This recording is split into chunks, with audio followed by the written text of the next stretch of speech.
Netflix payment problem. Sorry, something went wrong. Hey everybody, welcome back to our channel. In today's video, I will guide you through the steps on how you can fix something went wrong on Netflix. So make sure to watch the video till the very end.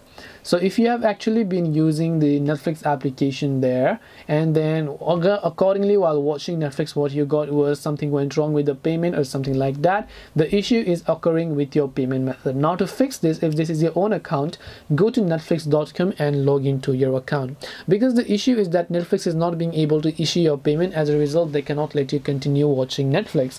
So go to netflix.com, log into the account, tap the three lines option from the top left, go to the option right here known as account.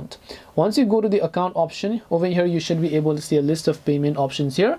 So all you have to do is just tap on manage payment info here. You can choose to retry the payment. If that payment is not working, you can just choose to update the payment method with some of the other payment methods out there, and you should be able to solve the problem, because the issue is most likely with the card. Maybe you're running out of balance, or maybe you can try contacting the card issuer or the bank in order to go ahead and check if the payment is working just fine.